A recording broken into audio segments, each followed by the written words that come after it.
آج ہم ایک بہت ہی آپ کہہ لیں غیر معمولی شخصیت پہ بات کر رہے ہیں، محمد اسد، جن کا پیدائشی نام لیوپولڈ وائس تھا۔ جی ان کی کہانی دیکھیں تو آسٹریا ہنگری کی ایک یہودی فیملی سے شروع ہوتی ہے اور کہاں تک جاتی ہے؟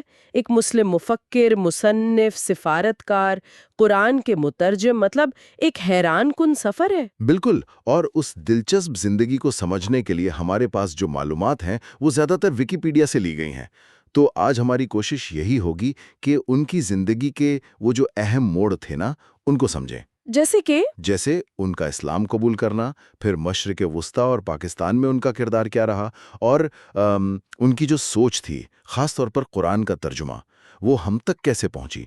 وہ تو ایک طرح سے مشرق اور مغرب کے بیچ یوں سمجھے ایک پل جیسے تھے۔ تو پھر شروع وہیں سے کرتے ہیں جہاں سے کہانی شروع ہوتی ہے، لمبرگ 1900 میں، جو آج کل یوکرین میں ہے۔ جی خاندان ان کا ربیوں کا تھا، مطلب یہودی علماء کا، تو بچپن سے ہی عبرانی اور ارامی زبانیں آتی تھی ان کو۔ یہودی متون کا بھی گہرا علم تھا۔ اور یہ بات بھی بڑی دلچسپ ہے، صرف 14 سال کی عمر میں فوج میں جانے کی کوشش کی انہوں نے۔ جی، اور پھر یونیورسٹی کی پڑھائی وہ بیچ میں ہی چھوڑ دی۔ پھر 1920 کی دہائی میں برلن چلے گئے، جو اس وقت آپ کو پتہ کیسا ثقافتی مرکز تھا۔ بالکل۔ وہاں انہوں نے صحافت شروع کی، اور یورپ کا ایک بہت بڑا اخبار تھا فرینکفرٹر زائٹنگ، اس کے لیے کام کرنے لگے۔ تو یہیں سے مطلب زندگی کا ایک نیا رخ شروع ہوا۔ اور اسی صحافت کی وجہ سے وہ پھر مشرق وسطیٰ گئے۔ ہاں، ایسا ہی ہوا۔ 1922 میں اخبار نے انہیں فلسطین بھیجا۔ اب وہاں جو انہوں نے دیکھا، خاص طور پر وہ سیونی منصوبہ جو تھا، یعنی فلسطین میں یہودی ریاست بنانے کی کوشش۔ جی بالکل، اس پر انہوں نے کافی تنقیدی مضامین لکھے۔ پھر عرب دنیا میں گھومتے پھرتے وہاں کے لوگوں سے ملتے جلتے ان کی دلچسپی جو ہے وہ اسلام میں بڑھی۔ اچھا۔ اور آخرکار 1926 میں وہ برلن واپس آئے اور اسلام قبول کر لیا۔ نام رکھا محمد اسد۔ وہ ٹھوس قسم کی عمارت لگتا ہے، ایک مکمل نظام حیات۔ اسلام قبول کرنے کے بعد ان کا رخ سعودی عرب کی طرف ہوا، سنا ہے وہاں تقریباً 6 سال رہے۔ جی، اور وہاں وہ شاہ ابن سعود کے بہت قریب ہو گئے۔ اتنے قریب کہ انہیں لیوپولڈ فریبیا کہا جانے لگا۔ جی بالکل، ایک اخبار نے مذاق میں یہ لکھا تھا، شاہ ان پر کافی اعتماد کرتے تھے، یہاں تک کہ انہیں ایک خفیہ مشن پر کویت بھیجا۔ خفیہ مشن؟ وہ کس لیے؟ مقصد یہ تھا کہ پتہ لگایا جائے کہ اخوان بغاوت کو پیسہ کہاں سے مل رہا ہے۔ یہ اخوان وہ بدو قبائلی تھے جو پہلے ابن سعود کے حمایتی تھے، پھر مخالف ہو گئے۔ اچھا۔ تو اسد نے یہ نتیجہ نکالا کہ اصل میں انگریز ان باغیوں کی مدد کر رہے تھے تاکہ ابن سعود کمزور ہوں اور وہ اپنا ہندوستان تک زمینی راہداری کا منصوبہ پورا کر سکیں، حیفا سے بصرہ تک ریلوے لائن۔ اوہ، یہ تو بڑی گہری سیاسی بات ہے۔ تو سعودی عرب کے بعد وہ ہندوستان آ گئے؟ ہاں، 1932 میں ہندوستان آئے، اور یہاں ان کی ملاقات ہوئی علامہ محمد اقبال سے۔ واہ، یہ تو بہت اہم ملاقات رہی ہوگی۔ جی بالکل، اقبال نے انہیں پہچان لیا، ان کی صلاحیتوں کو، اور انہیں مشورہ دیا کہ آپ یہیں ہندوستان میں رکیں اور مسلمانوں کے لیے ایک الگ ریاست کا جو تصور ہے اس کے لیے فکری سطح پر کام کریں۔ اور اسد مان گئے؟ جی، وہ اقبال سے بہت متاثر ہوئے اور یہیں رک گئے۔ اور پھر کشمیر میں انہوں نے پھر ترجمے کا کام شروع کیا؟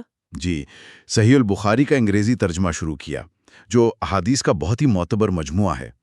لیکن پھر دوسری جنگ عظیم شروع ہو گئی۔ اوہو۔ اب چونکہ وہ پیدائشی طور پر آسٹرین تھے تو انگریزوں نے انہیں دشمن شہری سمجھ لیا۔ حالانکہ وہ تو آسٹریا کی جرمن شہریت چھوڑ چکے تھے۔ جی، وہ رد کر چکے تھے، لیکن جنگی حالات میں انہیں 1939 سے 1945 تک قید رکھا گیا۔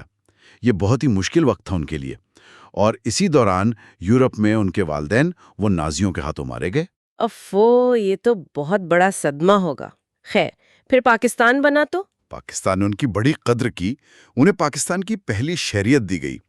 یہاں انہوں نے ایک محکمہ قائم کیا، محکمہ اسلامی تعمیر نو کے نام سے۔ اچھا۔ اور وزارت خارجہ میں مشرق وسطیٰ ڈویژن کے سربراہ بھی رہے۔ بعد میں انہیں اقوام متحدہ میں پاکستان کا نمائندہ خاص یعنی وزیر مختار بنا کر بھیجا گیا۔ لیکن میں نے سنا ہے کہ انہوں نے فورن سروس سے استعفیٰ دے دیا تھا، کسی اختلاف پر؟ ہاں، وہ بھی ایک دلچسپ واقعہ ہے۔ وہ ایک امریکی نو مسلم خاتون تھیں، پولا حمیدہ، ان سے شادی کرنا چاہتے تھے۔ جی۔ اب اس زمانے میں سرکاری ملازمین کو غیر ملکی سے شادی کے لیے حکومت سے اجازت لینی پڑتی تھی۔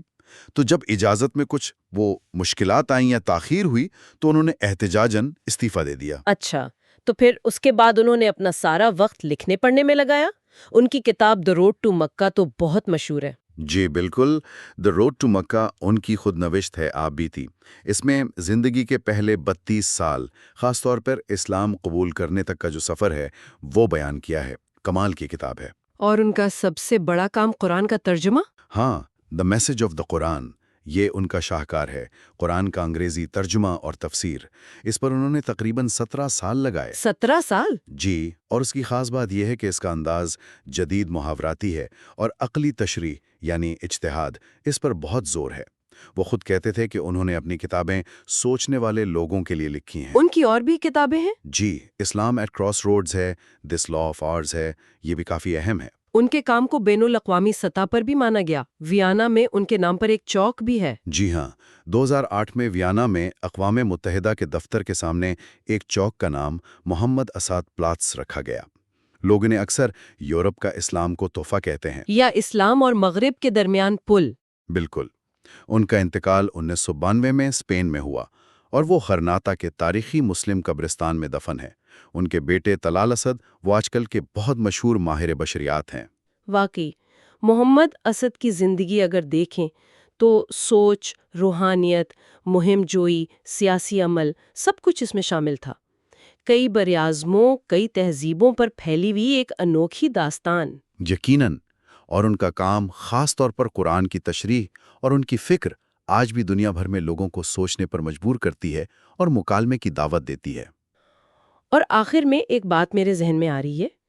اسد نے سوچنے والے لوگوں کو اپنی کتابیں منسوب کیں اور اجتہاد یعنی عقلی غور و فکر پر زور دیا۔ جی، تو آج کے دور میں جب ہمیں مذہب اور ثقافت کو سمجھنے کے نئے نئے چیلنجز درپیش ہیں، ان کا یہ انداز، یہ عقلی رویہ اور مختلف تہذیبوں کے درمیان پل بنانے کی کوشش، یہ ہمارے لیے کس حد تک رہنما ہو سکتی ہے؟